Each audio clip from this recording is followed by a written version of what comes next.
نو ته ولې د مسلمان دروازې ته تا ته ودرېده ګران دي؟ ته ولې مسلمان سره صلح نشې کولی؟ د ما محترمو دا یو شیطان دی، تا ته وي نه مړه ستا عزت به کم شي. او زما پیغمبر قسم وخوړه، وایي زه قسم خورم چې یو مسلمان بل مسلمان د زړه نه معاف کړي، وایي د دغه کس عزت او د ده د جنت ټیکټ زما د محمد په ذمه دی. د ما محترمو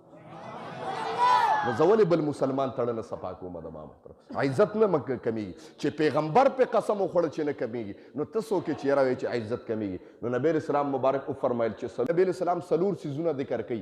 چې دا حرام دي په دنیا کې. په هغې کې د ټولو نه مخکې ړومبې وعقوق الوالدین. الله وفرمایل چې د والدینو نافرماني دا داسې حرام دي لکه څنګه چې زنا حرامه ده. د ما محترم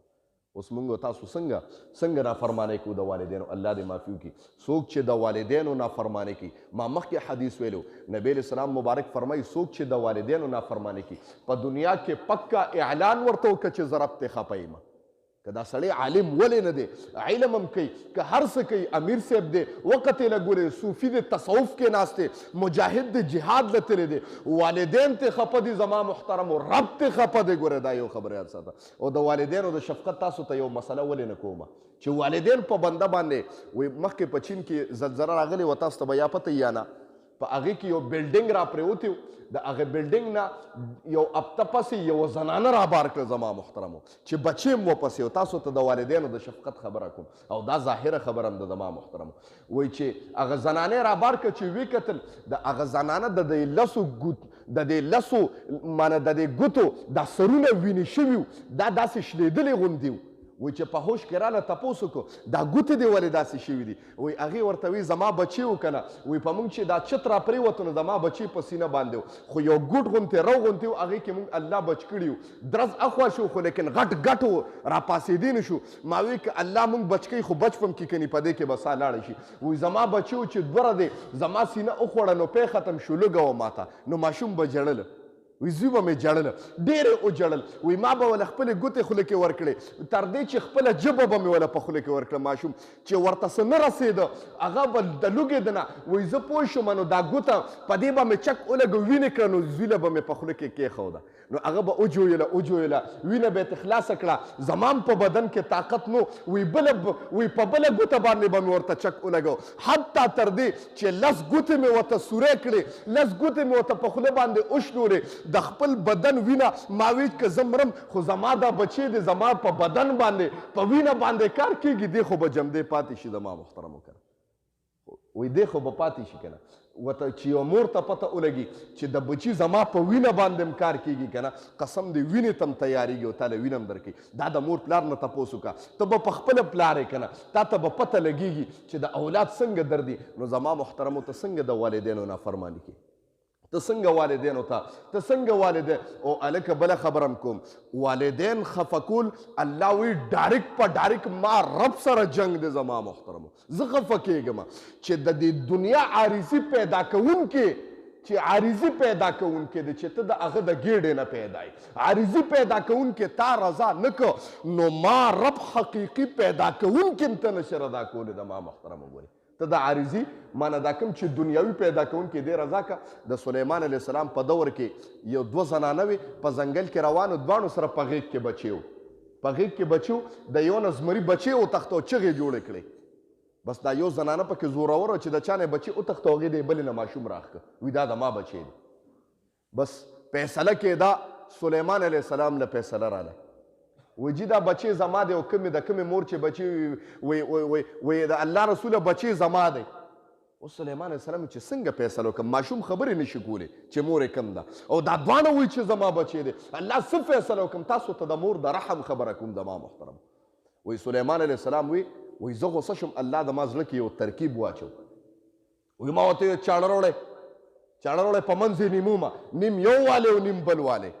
نو ایو زنانه ورته وی نه وی خیر دی د دې شو خیر دی خو نیموی ما. وی زه پوه شم چې دی حقیقي مور ده، هغه بله مې پرېښوده او بچې مې دی له ورکړې. د ما محترم دا د مور یو رحم دی. ګورئ ښه په اولاد باندې هغې ته دا پته وه که مړي کې نو مړ شه خو که جمدي د دې په غېږ کې دی خو زه خو به وینم چې جمدی دی زما محترمو کړه دا د والدینو دغه دی نو نبی علیه السلام مبارک وفرمایل چې د والدینو نافرماني کول تا ته به شیطان هر قسم څه وایي مړه تا ته به شیطان هر څه وایي تا ته به شیطان ډېر وایي مړه والدین دې غوسه کېږي ډېر زیاته او بله خبره کوم په نسه نسه خفه کېږي ډېر زیات دا شیطان دی ګوره زما محترمو خفه نه شي وایي به والدین به هر څه وایي هغه امام ابو حنیفه نننی درس پر اوږدېږي واقعات پکې ډېر دي که نه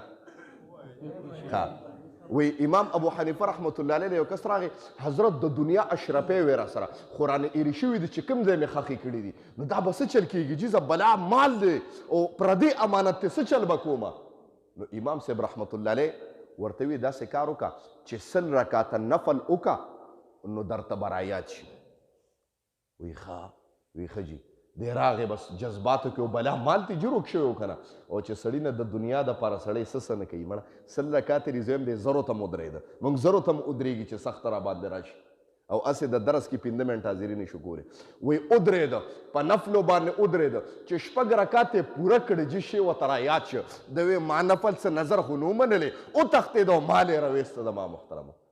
امام صاحب ته خو امام ابو حنیفه رحمت الله علیه خو یو ډېر لوی ولی دی یو ډېر لوی امام دی زما محترمو هغه ته خو د شیطان د حربو پته وه که نه امام صاحب سره میلو شو وی وایه څه چل دی وکړو وی حضرت مال خو میلو شو خاص 100 رکعته دي پوره نجیب په شپږم کې راته رایاد شه امام صاحب مسکی شو وی ما ته پته وه دا شی د نه شیطان هیر کړی دی او ما ته د شیطان د پرزېدو طریقې معلومې دي وی ما وی راشه د 100 رکعتو نفلو دغه وکړه ما ته پته ده چې 100 رکعتو ته به رسېدلي نه شی به یې درته یاد کړي چې راشه دی خو 100 پوره کوي وی تام شپږ وکړه وتښتېدې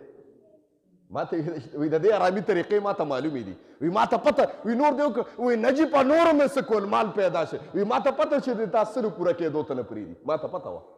وی ځکه نو خبره دې پورې کوم زما محترمو دا شیطان دی چې ته د رور سره مچولې ته یو تا کې یو اټیټیوډ غوندې راغلی دی هلکه ته د مور سره هم اچولې ته د خور سره هم اچولې په خاندان کې د چا په ګاونډي سره یې اچولې د ملګري سره یې اچولې زړه کې دې یو دغه پیدا شي نه ماله به راځي